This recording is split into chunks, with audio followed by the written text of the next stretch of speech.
smell that? Celebrity, son. Oh, nothing in the world smells like that. I love the smell of celebrities in the evening. Let's start the show!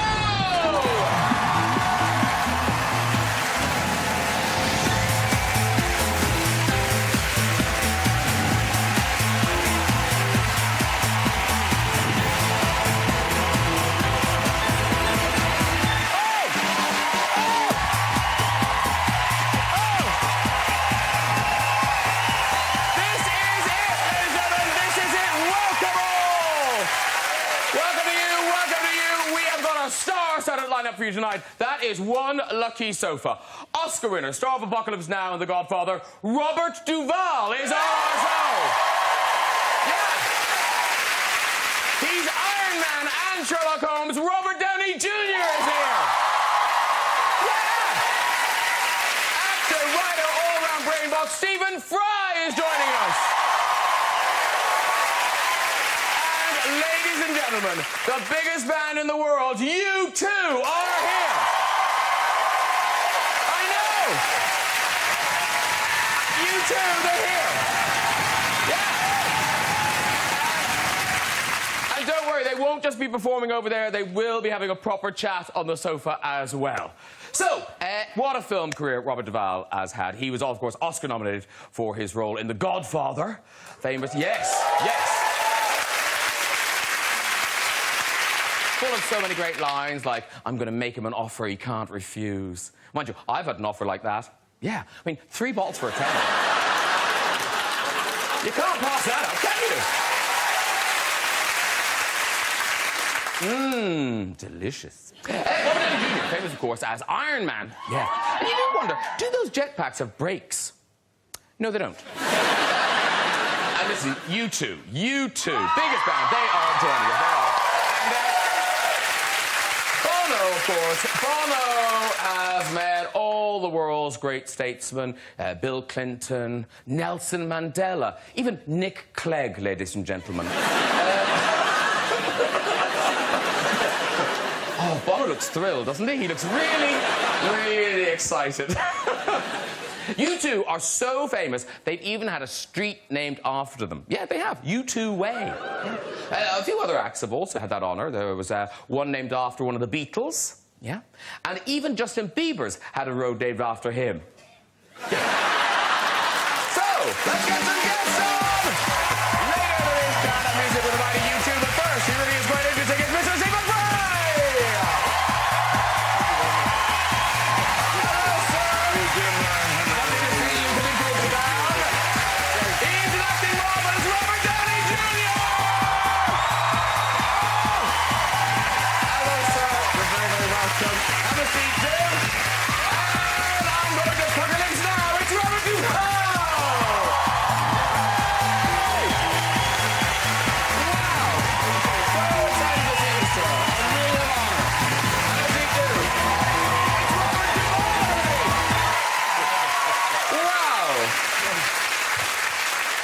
Well, lovely to see all of you. Stephen and Robert, welcome back.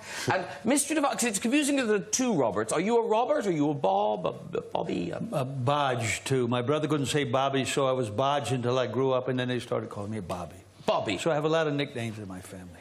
And I hate to start with an apology, but sorry for doing the Apocalypse Now thing, because do people come up to you about that all the time? All the time, all the time. I do it a little better than you do. Yes, it does. Yes, you should. No, you did good, you did good. You did good. No, I didn't. Do people say it to you, or do they want you to say it to them? Well, they come up as if they're the only one in the world that knows it, and I'm the only one that knows it. That kind of thing, you know. Because Robert Downey Jr., that's your name, I'll use it. Or Bodge. Because of the kind of the iconic roles you had, what are the things that people want you to say? Let me think. I don't know, like, sure, we'll take a selfie. And Stephen, do you get things? It's usually bad. It's just quite easy to remember. I think I always, maybe this is when I first knew I was gay, was I thought the line was, I love the smell of lip balm in the morning. better. It would have been a nicer outcome, let's be honest. It's more universal. Yeah, isn't it? And obviously, Robert and Bobby, you're here to talk about The Judge, the movie you're in together. Right. But in fact, both of you have worked with Stephen. Clearly, you guys are Sherlock. Yeah. In Sherlock. What do we do together? Cast your mind back to a civil action. Do you remember it? Right, yeah. You cross-examined me in court. John Lithgow was the judge. That was a pretty big movie. This is a bigger one. I mean, Yes. Oh, The Judge is way better. Yeah. No, not better, bigger. The biggest one I've been in centuries. It also has to be said, Bob, do you remember a movie called The Paper that you did, a Ron Howard movie? Yeah. You did the best hemorrhoid acting I've ever seen. Do you remember your character had hemorrhoids? Every time you sat down, I forgot. You winced. It was brilliant. Was that part of the script? Or was No, I think it was you. It might have been me. But what's odd is it true that even after you'd worked with Robert, was it 2 times, you still didn't recognise him? Well, he's cleaned up. He looks great now.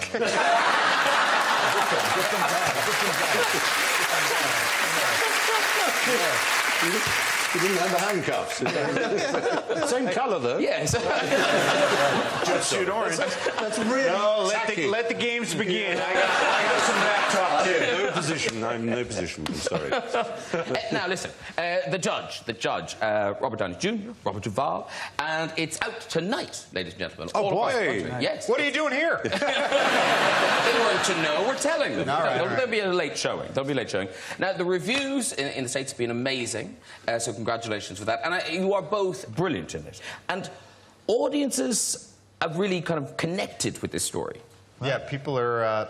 it's just kind of about all of us and where you're from and strained relationships and making amends. But it's a very entertaining look at it, so it's not like one of those bummers where you kind of go, why did I just spend money to go be depressed? It's uplifting. Terrific writer, a very smart script, that guy. So you play the father, the judge. Yeah, I'm not the son, right? No, well... Well, no, that's the interesting thing. It's like True West. We switch roles. We'll be bringing it to stage and switching roles every 2 weeks. No, you're the father who's the judge, and then you come back to town. Yes, and I'm a lawyer. This is where we just tell them some of the story.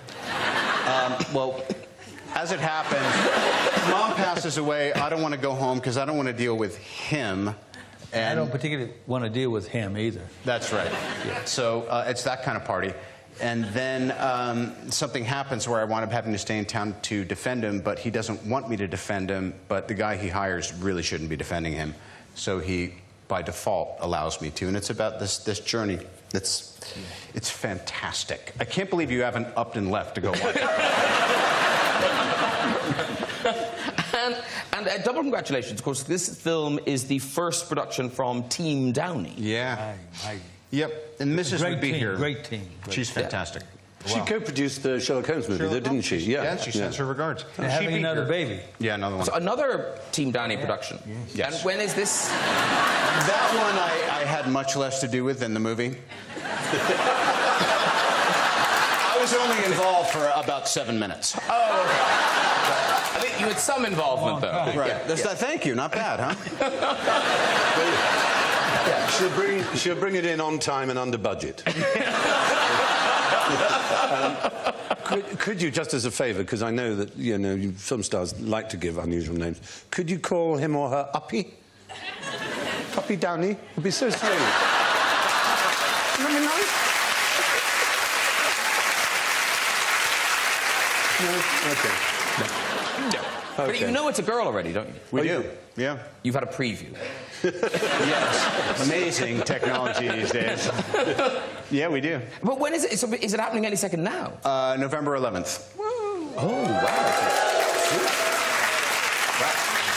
Now, here's the thing. Yeah. Because as Stephen says, your wife has been a producer on movies you've been in before. Yeah. But why was she particularly strict with you on this film?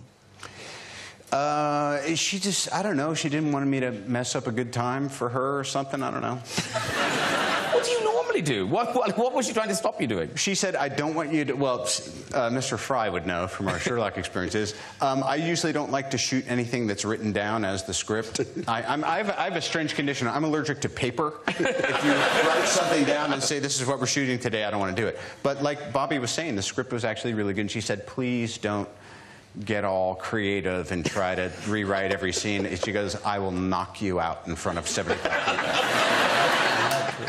All right, listen, we're going to watch a clip. This is you, Bobby, and your 3 sons in a car discussing the trial that you're involved in. Stop the car. All right, come on. Speaking Korean, stop the goddamn car.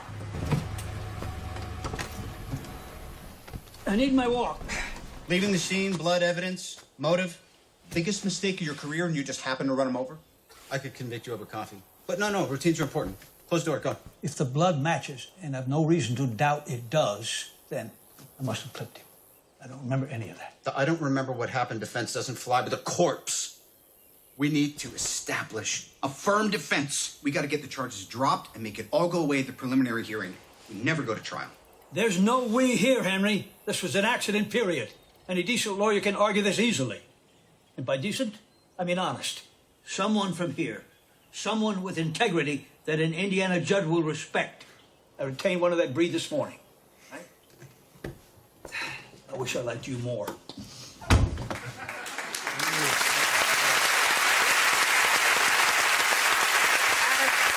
This is an extraordinary statistic. This movie, The Judge, I believe it's Mr. Duvall's 88th film. It's only your 90th film. Wow. Come on! That's incredible. This is better than a lot of them. But there's no hint of slowing down. There's no taking a break in your life. No, eventually there will be, but it'll be a big break eventually. Not now. Let's not dwell on that. And going back to when you were, a struggling actor, you lived with people like... struggling. people like Dustin Hoffman and Gene Hackman. You were all kind of young actors together. Yes. And that apartment sounds like it was quite wild. It was, it was me, Dusty, my brother, 2 or 3 other actors. Gene Hackman lived downtown with his wife. We had some great parties.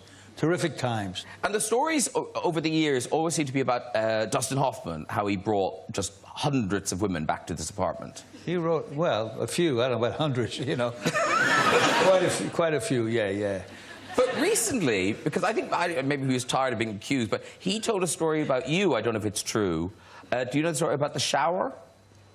What yeah, well, it could be, yeah. No, I came down. I'll tell you one on him. I came downstairs. That's right.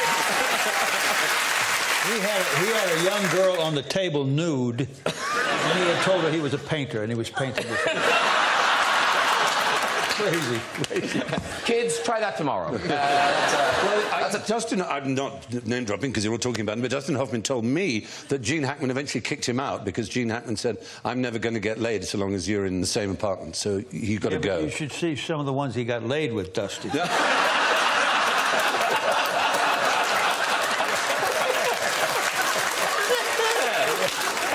Right. And listen, while we've got you here, we've got to mention The Godfather. Yes. And yes. And I think a lot of people assume that Marlon Brando was a very kind of serious figure, but the two of you seem to have a lot of fun on set. A lot of fun, especially with Jimmy Caan. Jimmy is he and Bill Murray are the 2 funniest guys I ever worked with. And Jimmy would tell a joke. It would take Brando 3 seconds to catch on, and he would go like that.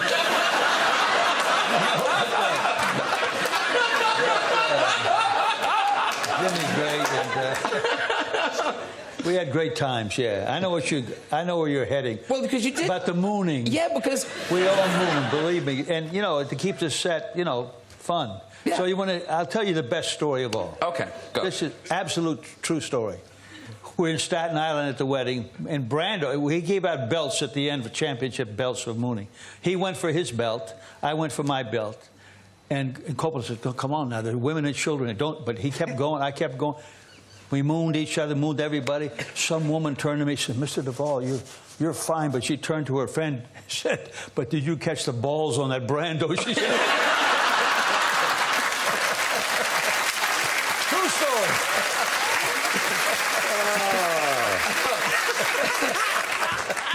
And the not learning lines thing, that's true. Brando wouldn't learn lines. Well, you know, he did, but, you know, when I did, in the Philippines, when he did Apocalypse, he had a hearing thing, but then he had signs.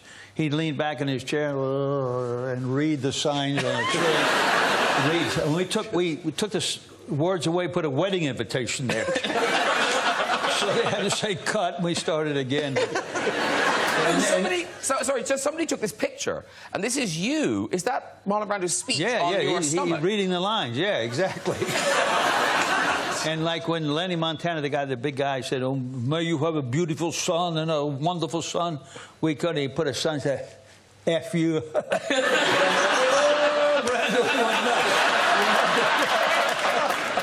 But, you know, and Coppola would say, "Come on, guys, we got to be serious." But, you know, he liked it because it kept things relaxed. We did a little of that on the... May it be a masculine child.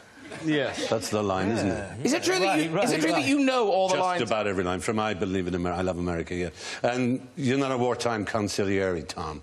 Yeah. You're out, Tom. God, rather that. He's still alive. We hit him with 6 shots. And he's still alive. Well, it's bad luck for you and it's bad luck for Sonny if you don't make that deal tonight. Sorry. I know. What's so great is the Tom Hagen character is actually really wonderful because he's taken in by the Corleone family. Yeah, but I can't, as the actor, I couldn't step over, and as the character, he couldn't step. He'd never really be a member of the family. No, that's right. That was the never really, you know. And you're always fighting and saying, so you can't just kill a man like that. And Al Pacino says, if history teaches us one thing, it's that anyone can be killed. Yeah, nice. Yeah, well, that's lovely. Yeah. Really cheered us up on a Friday night. Thank you so much. Yeah, after a hard week, I'll just settle down and watch the Graham Norton show. Great. Listen, Stephen Fry, sir. New book out. This is part 3 of the unfolding autobiography. Yeah. But we're still not up to now, are we? No, I fear not. It seems an act of absurd vanity to write. There are perfectly serviceable 1-volume biographies of Alexander the Great and Napoleon, and even Katie Price, I think. But, for some reason, I've managed to stretch mine out like a piece of mucus. But it has... The first was my childhood, and the second was sort of making it in show business, and this is rather dirtier, grimier, muckier years of self-indulgence. This one's going to sell. I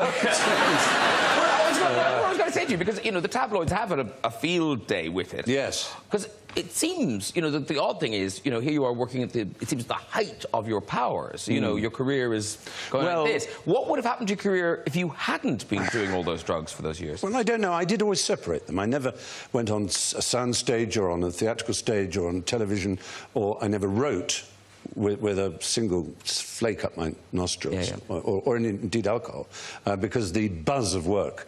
Indeed, my last autobiography was prefaced with a Noel Coward quotation, which is, work is more fun than fun, which is something I profoundly believe. Very, very quickly, just in the book, lots of other things in the book. Yeah. It's full of really funny stories and very good showbiz anecdotes, and also so many famous people in this book. Can you... I'm a slut, yes. No. Can you quickly tell the people the story of Christmas in Norfolk? Oh, well, which is amazing. I did a line-up for a show once, and there was a royal presence, and the Prince of Wales said, apparently you live in Norfolk, is it right? I said, well, I do have a place. It's not far from Sandringham, in fact, which is where the royal family have a house. And he said, oh, wonderful. I said, you should come visit me for Christmas. He said, that'd be lovely, lovely, lovely idea. Of course, I thought no more about it. And that Christmas, I had a real house full of friends, about 14 people, all squeezed together. And I'm a very early riser. I'm very much a lark, not an owl. And so I was up, and I was making eggs Benedict, I remember distinctly. And hollandaise sauce is a very, you know, you have to concentrate. You have to get the melted butter into the egg yolk. You have to really thin, steady stream. The phone went. So I was going, somebody answer that! Please, somebody with... No, all the 14 people showering, shagging, whatever they were doing. and nobody was on. So I picked up the phone. Yes! They went, can I speak to Stephen Fry, please? And I said, yes, this is he. And he said, this is Prince of Wales here. And it was my brain, a little part of my brain sent a signal to say, oh, fuck off, Rory. Then another part, because you always know when it's someone real, another part just overtook it and went, oh, oh, hello, sir. He said, I was wondering about taking you up for that offer for tea. I said, well, that would be wonderful. When would you like? When's convenient for you? He said, well, what about New Year's Day? So I said, well, that would be fine. So I kind of put the phone down and thought, right. So I went into the hall and I shouted, a bit like Rick in The Young Ones, house meeting! and everybody sort of appeared at the top of stairheads. And I said, the Prince of Wales is coming for tea. And then everybody went, oh, my God. And then there was this fantastic sight, which I could have...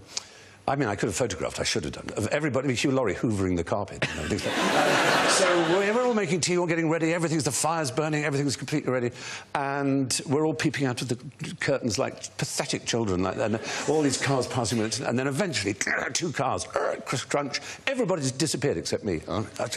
So the doorbell goes, and I think, I must play it cool. Otherwise he'll think I'm really uncool. And so I count to 15 and the bell goes again and I open it and he goes, oh, hello, I hope you don't mind, I brought my wife. And there's Princess Diana comes out of the shadows and he goes, hello, Stephen. And I go, hello.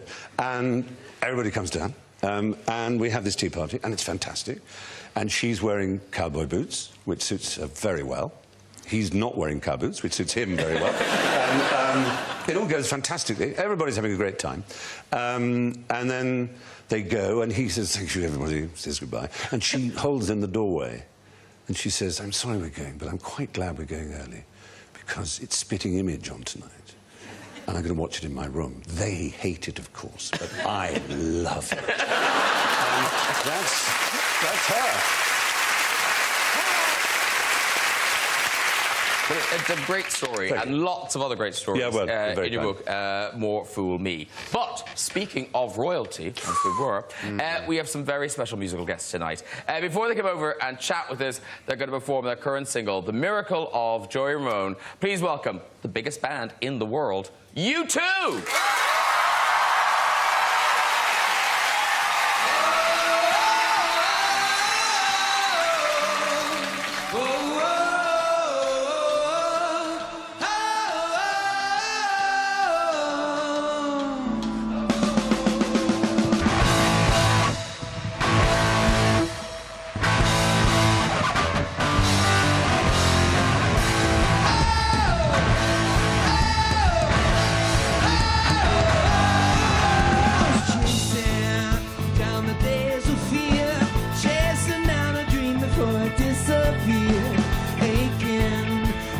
Somewhere near your voice was all I had.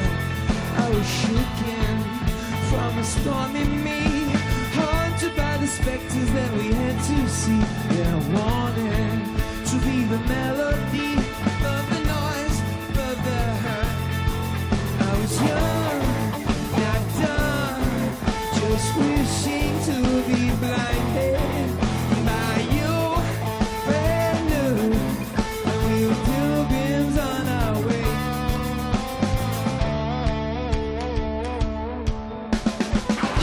About the moment when a miracle occurred, had a song that made some sense out of the world.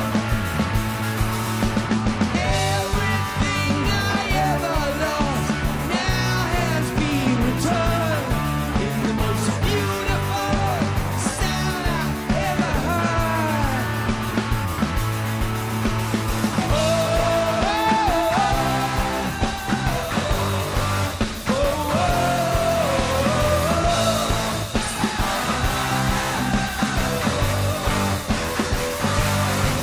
We got language so we cannot communicate, religion so I can love and hate, music so I can exaggerate my pain.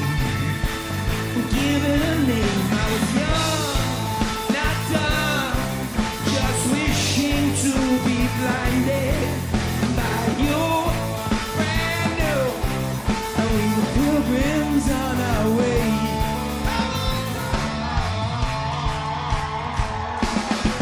Look around the moment when miracle occurred, and a song that made some sense out of the world.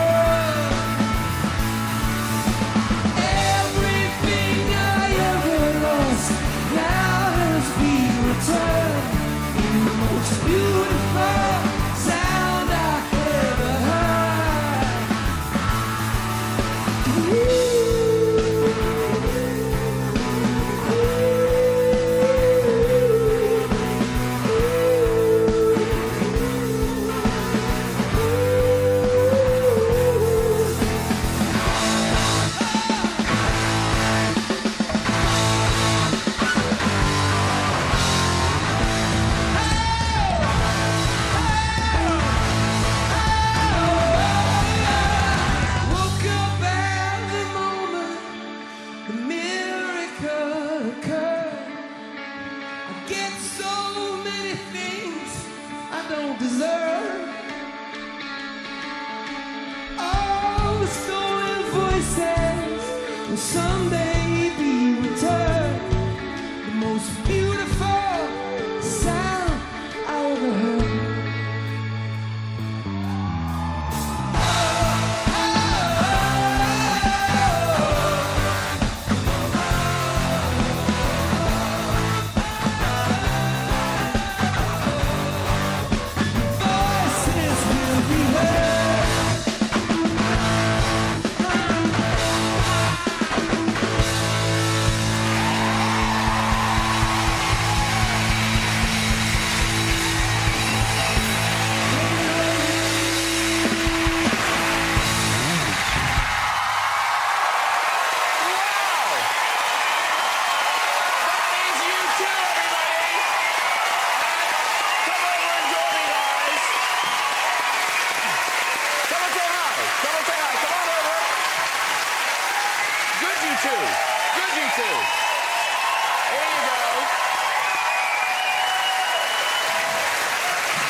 This is Larry.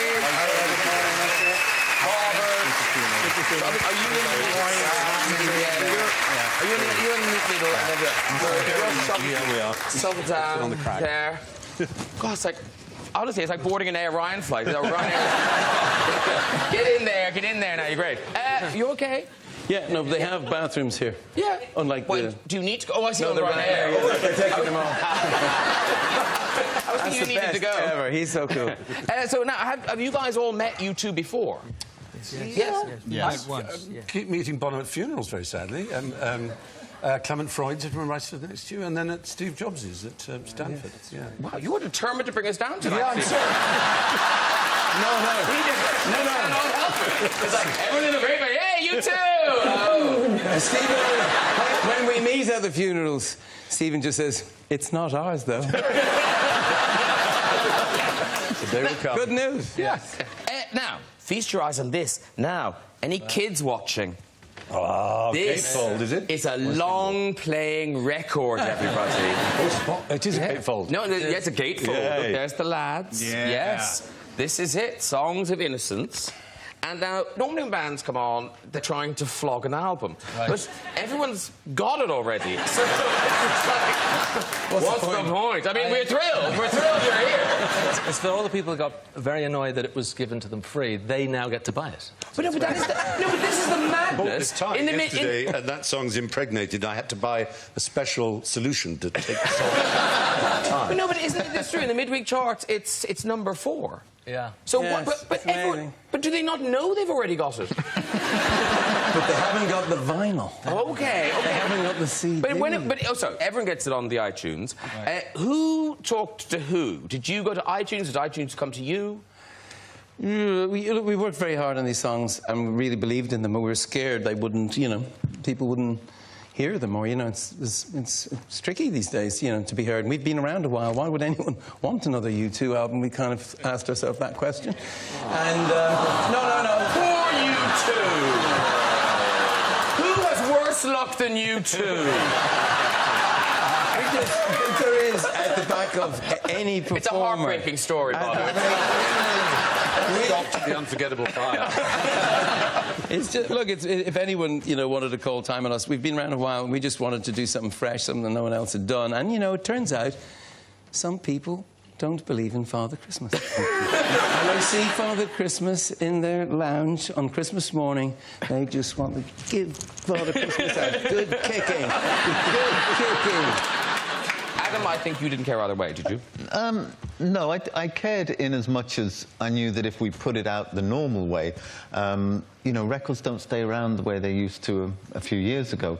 And these songs, I think, are like they're some of the best songs we've ever written, and to get them out this way digitally, it wasn't exactly a revolution, but we thought if we went to Apple, we would at least get paid, and Apple would give them free to their customers, which we thought was a good idea. I mean, there's a lot of people who were you know, uninterested in U2 who are now, you know, mad at U2, which, as far as we're concerned, is an improvement in the relationship.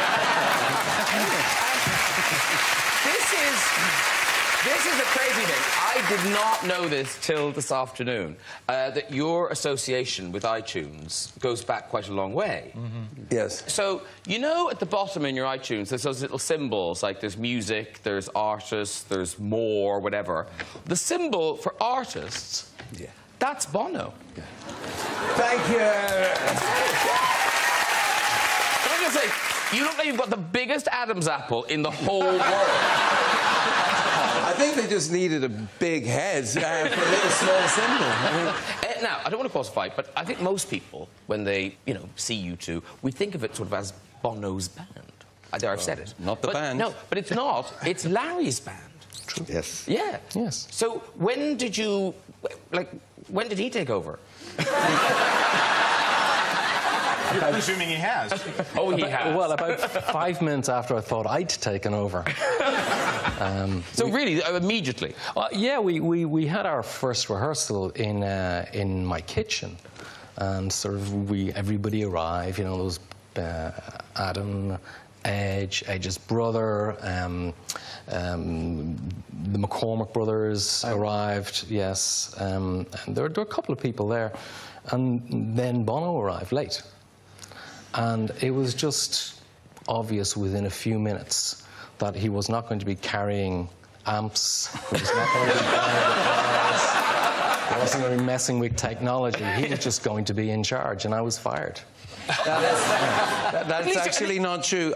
The only job they give the singer is if you can't do anything else. I couldn't play. You know, it's one of those. So they said, you know, they said be a manager, and Adam said, no, I think I could be the manager. So I got to be the singer. And but there's 4 bosses in U2, and we all share everything and have done. We still have the same crew. Joe Hurley, who mixed the sound out now here tonight, he mixed us from our 6th gig.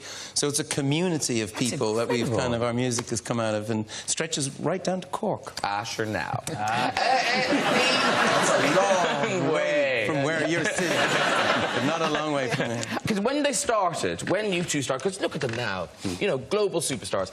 This is, near the beginning, what they look like. Now, I think this was during the great conditioner shortage in Ireland. In 1980. Oh,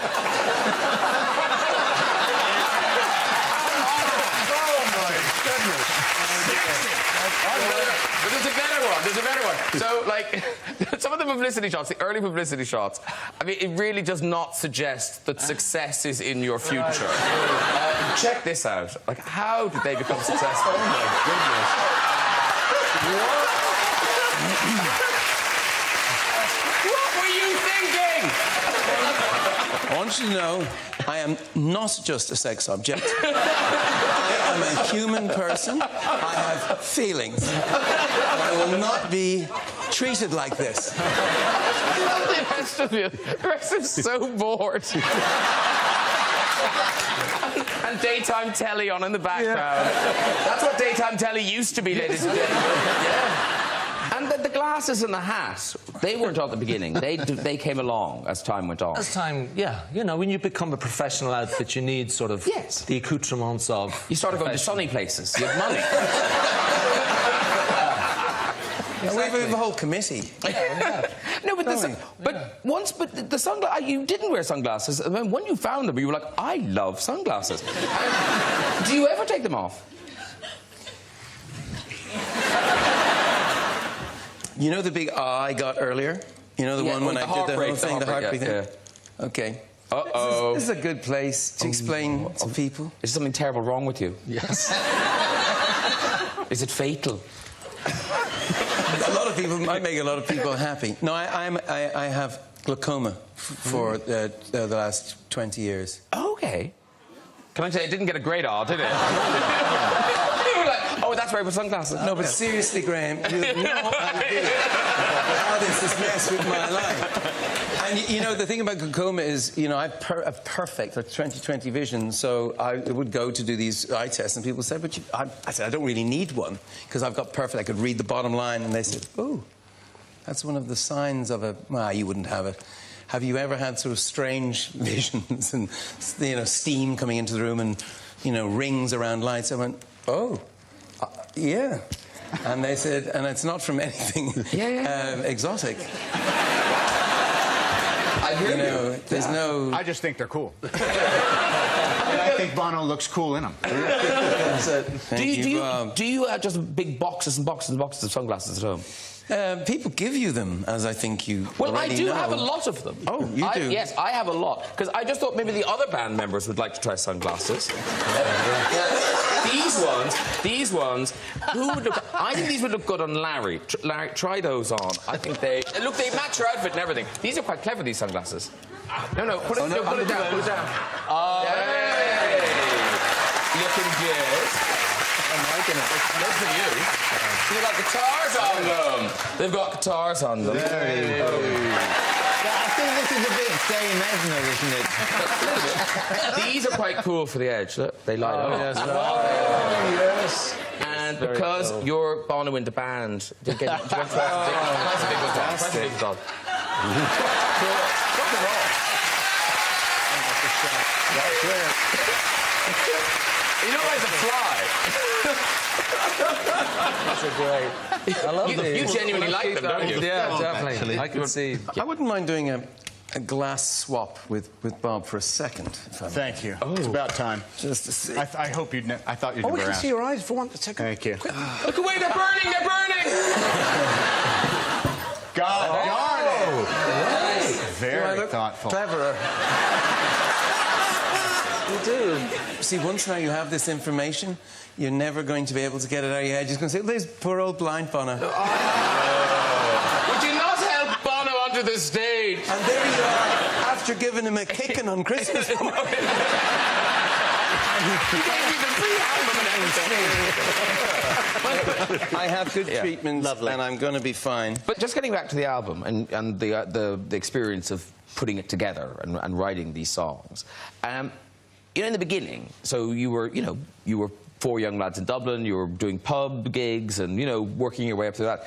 Now, with the stadiums behind you and all the production in an album like this, when you're writing a song, do you still kind of think back to those core things about, like, would this song work with just, you know, if we were just in the back of a pub? Yeah. On this album, I think we really did go after what you would call the classic songwriting songs. We put aside some of the things that on previous records we'd been playing around with, which is the sonic textures, and we went back to what's a classic song? What's a song that you could imagine other people covering that will be around in 10 years, 20 years, or a song you could do in a pub? See, the great punk rock songs were brilliantly written. The Buzzcocks, you know, I never ever fallen in love with someone you shouldn't have fallen in love with. The Ramones, The Clash's incredible songs, beautiful melodies, clear thoughts, and any great song can be played on an acoustic guitar. And in Ireland, by the way, the only thing that will keep you in a pub at closing time, if the landlord is getting strict, is you better have a great song, and if you want to stay. And so we never did have any on that level. No, seriously, I mean, they'd say, Where the streets have no name. it just didn't quite work like that. So, but some of these do. But so if I gave you guitars now, could you give us just a taste of another track from the album? Like, the guitars are here. Can somebody bring over? I'm just making this happen. Can somebody bring over some guitars? Don't you want to put somebody in a chair? You want to do the No, there's no time. There's no time for the chair. So we'll do a song? Yes, we want you to do a song. Look at that. It's been a long time since you got I need a microphone if you had one. Oh, there's one here. Is that good? Oh, sorry. Oh. That would be the microphone. Are you just pleased to see me? Very pleased to see you. All the songs on the album are first journeys, like first time to London, first time to LA, first time to fall in love, first all these experiences. And the first time you fall in love is sometimes messy. And so this is called Song for Someone.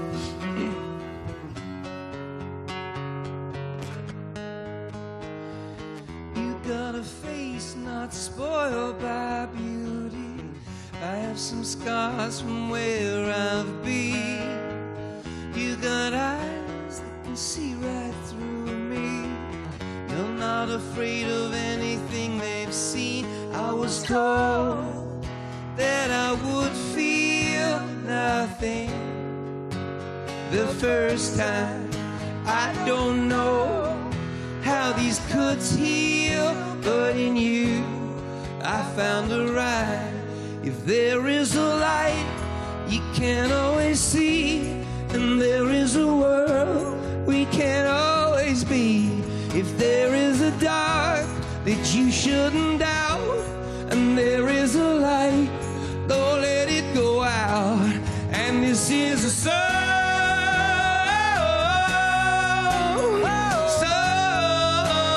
for someone. This is a song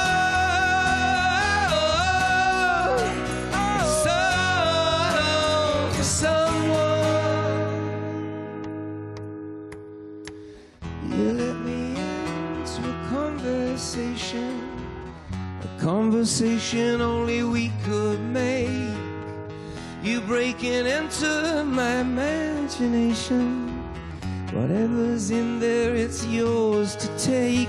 I was told I'd feel nothing the first time. You were slow to heal, but this could be the night. If there is a light you can't always see, and there is a world we can't always be. If there is a dark within and without, and there is a light, don't let it go out. And this is a song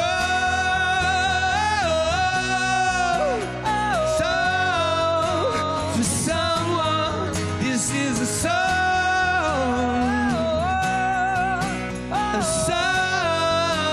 for someone.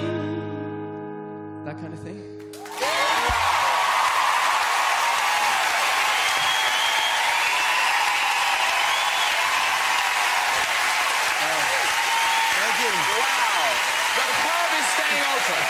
The pub is staying open. What a great show. Thank you to all my guests tonight. Mr. Stephen Fry, Robert Downey Jr., Mr. Robert Duvall, and, of course, you too, everybody. You too.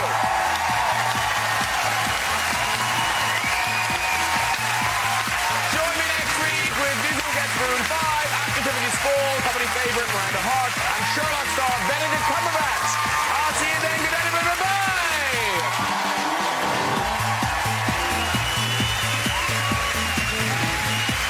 That's Graham, next Friday at 10:35. Over on BBC 4 now, a revealing look at a rock great, Robert Plant.